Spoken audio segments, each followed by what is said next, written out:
यहाँ का जो डीएम है पटना का, उन्होंने छात्रों के साथ बदसुल्की के साथ साथ वाटर कैनन का इस्तेमाल तो हुआ ही, और बेरहमी से उनको पीटा गया है। बहुत नहीं झुकेंगे ना तो हम लोग तो रोज़ झुकाने का काम करते हैं ऐसे बीपीएससी और ईपीएससी को। हम लोग रीट फाइल करेंगे ना, उसके जो चेयरमैन है और उसके जो सेक्रेटरी है उसको तो घसीट के लाएंगे ही कोर्ट में। हाँ, घसीट के कोर्ट में लाएंगे ना, देखते हैं कि वहाँ भी झुकता है कि नहीं झुकता है। वो छात्र तो अपना राइट मांग रहा है और ये सरकार की जिम्मेदारी बनती है कि जो स्कैम किया है आप उसको पकड़ने का काम न कीजिए। आप छात्रों को पीट कर आप क्या समझ रहे हैं कि आंदोलन खत्म हो जाएगा? इस सरकार में हिम्मत है कि माफियाओं पे लाठीचार्ज हो? बताइए ना। लेकिन मासूम छात्रों पे लाठी चलाने के लिए इनके पास रिसोर्स है, इनके पास पुलिस है, इनके पास तोप है, बहुत सा फुटेज है। सर आप देखिए ना, राष्ट्रगान गाकर हाथ में तिरंगा लेकर खड़े हैं, इस ठंड में पानी की बौछार किया जा रहा है, फिर भी खड़े हैं। झुकेगा ही नहीं, माफ़ी भी मांगेगा। बता रहा हूँ आपको, ऑन कैमरा बता रहा हूँ, झुकेगा ही नहीं। बीपीएससी अध्यक्ष को माफ़ी भी मंगवाएंगे हम लोग हाई कोर्ट में, ठीक है ना, माननीय न्यायालय के सामने। नमस्कार दोस्तों, देखिए लगातार बीपीएससी छात्र जो है 10 दिनों से धरना प्रदर्शन कर रहे हैं री एग्जाम को लेकर के, लेकिन सरकार अभी तक कोई भी एक्शन नहीं ले रही है। आज से 2 दिन पहले पटना के गांधी मैदान में इसी तरह छात्र आंदोलन कर रहे थे, जिसके बाद उन पर पानी का बौछार किया जाता है। अभी हमारे साथ जाने माने प्रसिद्ध वकील बीके कटियाल सर है, चलिए इनसे जानने का प्रयास करते हैं। सर, किस प्रकार से बिहार में जो हो रहे हैं इसको कैसे देखते हैं आप? देखिए सिंपल सा आप समझ लीजिए कि जो भी हो रहा है ये प्रूफ करता है, ये दर्शाता है कि यहाँ पे डेमोक्रेटिकली गवर्नमेंट नहीं चल रही है, ये तानाशाही और हिटलरशाही की यहाँ पे सरकारें चल रही है। आप देखिए कि 11 दिन से लगातार छात्र अनशन पे बैठे हुए हैं, छात्र आंदोलन पर बैठे और बहुत शांतिपूर्ण तरीके से बैठे हुए हैं। आप समझिए किसी भी तरह का कोई हुड़दंग नहीं, कोई पत्थरबाजी नहीं होता है, कुछ नहीं होता। उसके बावजूद भी होता है कि एसडीएम और जो वहाँ का जो एसपी है, यहाँ का जो डीएम है पटना का, उन्होंने छात्रों के साथ बदसुल्की के साथ साथ वाटर कैनन का इस्तेमाल तो हुआ ही, और बेरहमी से उनको पीटा गया है। बहुत से जो छात्र हैं जो पीएमसीएच में बहुत सीरियस कंडीशन में एडमिट हैं। तो ये आप समझ लीजिए ना कि छात्रों का तो जो मांग है वो उचित मांग है ना भाई। आप समझिए कि ऐसा कौन सा एग्ज़ाम नहीं है जिसमें स्कैम नहीं होता, जिसका पेपर लीक नहीं होता है। तो ये तो सरकार का फेलुअर है, स्टेट का फेलुअर है कि आप स्कैम करने वालों को आप पकड़ नहीं रहे हैं और उन मासूम छात्रों को पीटने का आप काम कर रहे हैं। तो आपको क्या लगता है कि छात्र जवाब नहीं देंगे? हैं? और भी जो भी सिविल सोसाइटी के लोग हैं वो चुप रहेंगे क्या? तो हम लोगों ने छात्रों के समर्थन में मैं हूँ, ऐसा जितने भी लोग हैं सब छात्रों के समर्थन में है। और हमने छात्रों से हमारी लगातार बात भी हो रही है। रोशन आनंद सर को भी गिरफ्तार किया गया तो उनके बिल में भी हम लोग गए थे, उनको रिलीज कराने का काम किए हैं।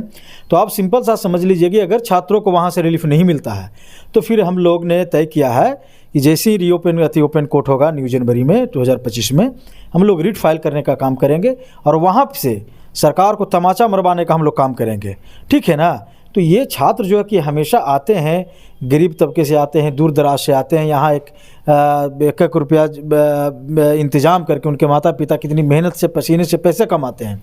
और छात्र एक उम्मीद के साथ तैयारी करता है कि इस बार हम तैयारी करेंगे तो हमारी जो सपने होंगे, हमारी जो उम्मीदें होंगी, हमारे गार्जियन की जो उम्मीदें होंगी वो पूरा होंगे। और जब वो कुछ बनते हैं तो हमारी स्टेट के लिए वेलफेयर का काम करते हैं, स्टेट में भागीदारी बनते हैं। लेकिन आप समझ लीजिए कि छात्रों को तो आतंकवादी को भी इस तरह के नहीं मारा जाता है, हमने देखा है पीटते हुए। क्या छात्र नौकरी मांग रहे हैं या भीख मांग रहे हैं?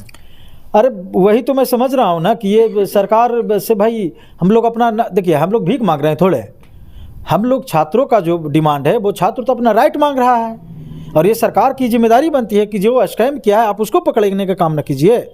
आप छात्रों को पीट कर आप क्या समझ रहे हैं कि आंदोलन खत्म हो जाएगा? तो ये आंदोलन अनावरत चलता रहेगा कि जब तक कि सरकार बीपीएससी री एग्ज़ाम नहीं करवाती है और उन जो भी स्कैमर, जो भी शिक्षा माफिया, जो भी घोटाले माफिया हैं उन पर कार्रवाई नहीं करती है। और घोटाला माफिया कौन है आपको पता नहीं है, लोगों को पता नहीं है। जितने भी सरकार के आसपास के लोग हैं, जितने भी ब्यूरोक्रेट्स हैं, वो सब वो शिक्षा माफिया लिख करके 30 लाख 20 लाख 25 लाख में 10 लाख रुपया में सीट को बेचता है। कुछ नेता आ रहे हैं, बोला जा रहा है कि वो अनशन पर बैठ करके छात्रों को भड़का रहे हैं। देखिए, अब हमने पहले भी कहा था कि नेता की कोई ज़रूरत नहीं है, छात्र से बड़ा कोई नेता नहीं हुआ है। आप समझिए ना, इस दुनिया को आप इतिहास को पढ़िए, आंदोलन के इतिहास को पढ़िए, भारत के आंदोलन के इतिहास को पढ़िए, तो छात्र से बड़ा कोई नेता हुआ है? तो छात्रों को किसी नेता के सपोर्ट की जरूरत नहीं है। मैंने कहा था कि नेता लोग आएंगे अपना पॉलिटिक्स चमकाने के लिए, टीआरपी बढ़ाने के लिए। आपका जो आंदोलन है वो कमज़ोर हो जाएगा, ब्रेक हो जाएगा, फिर सरकार का इंटरफ्रेंस होगा तो लाठीचार्ज होगी। और हुआ भी, है ना। तो मैं छात्रों से कहना चाहूँगा कि आप बहुत संवैधानिक तरीके से, डेमोक्रेटिकल तरीके से अपनी बात रखिए, आपका फंडामेंटल राइट है, ठीक है ना। आप उग्र मत होइए, और हमारे छात्र उग्र नहीं हुए हैं। संविधान की कॉपी लेकर, राष्ट्रगान गाकर, बहुत सा फुटेज है सर, आप देखिए ना, राष्ट्रगान गाकर हाथ में तिरंगा लेकर खड़े हैं। इस ठंड में पानी की बौछार किया जा रहा है, फिर भी खड़े हैं। क्या सर हमारा बिहार कहाँ जा रहा है? देखिए, हमारा बिहार जब इस तरह की बात होती है तो यही लगता है कि यहाँ पे हिटलर की और नॉर्थ कोरिया की किम जोंग की सरकार हो गया। और हर समय आप समझ लीजिए कि हर एग्ज़ाम में इस तरह का लीक होना, तो ये समझ लीजिए कि यहाँ पे निरंकुशता एस्टेब्लिश हो गई है। नीतीश कुमार को कोई मतलब नहीं, उनको तो ये भी मत पता नहीं है कि क्या हो रहा है। आप समझिए, जिस स्टेट का चीफ को पता नहीं है कि हमारे स्टेट में क्या हो रहा है, हमारे राज्य में क्या हो रहा है, तो अब समझिए कि किस भरोसे से सरकार चल रही है, बिहार चल रहा है। तो ऐसे ही नहीं बिहार बदनाम है। बिहार में तबाही मचा हुआ है और वो दिल्ली गए हुए हैं। हाँ, तो वही तो पूछ रहे हैं कि वो प्रगति यात्रा निकाल रहे हैं।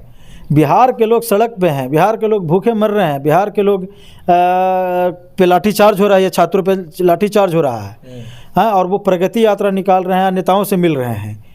भाई समझिए ना, तो इनका अंत हो चुका है। ये ऐसा कोई भी सरकार हो, ठीक है ना, आप छात्रों के साथ खड़े नहीं रहेंगे, आपका जाना 2025 में तय है। सर सरकार के तरफ से 48 घंटा का अल्टीमेटम दिया गया, क्या कुछ होगा सर आगे? वो 48 घंटा का अल्टीमेटम दे चाहे 76 घंटा का अल्टीमेटम दे, हमारी मांगे हैं कि आप छात्रों का री एग्ज़ाम करवाइए। दूसरा एक जो हमारी डिमांड है कि जो भी इस स्कैम में शामिल है उस पर कार्रवाई होना चाहिए। SIT आप एस्टेब्लिश कीजिए, गठित कीजिए, कमीशन बनाइए, और जो भी इसमें लोग शामिल है उस पर, तो उस पर कार्रवाई नहीं हो रही है। हाँ, इनमें इस सरकार में हिम्मत है कि माफियाओं पे लाठीचार्ज हो? बताइए ना।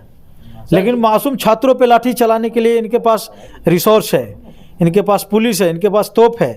तो भाई देखिए, हम लोग, ये अम्बेडकर का देश रहा, ये बुद्ध का देश रहा, और ये संविधान और ये डेमोक्रेटिकल देश है।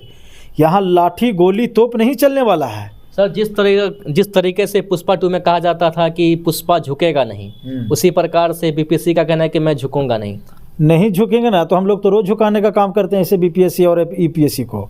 हम लोग रिट फाइल करेंगे ना, उसके जो चेयरमैन है और उसके जो सेक्रेटरी है उसको तो घसीट के लाएंगे ही कोर्ट में। हाँ, घसीट के कोर्ट में लाएंगे ना, देखते हैं कि वहाँ पे झुकता है कि नहीं झुकता है। झुकेगा? क्या बात करते हैं, ऐसा DM और जो DM और सेक्रेटरी, चीफ सेक्रेटरी झाड़ू मारता है हाईकोर्ट में, ठीक है ना।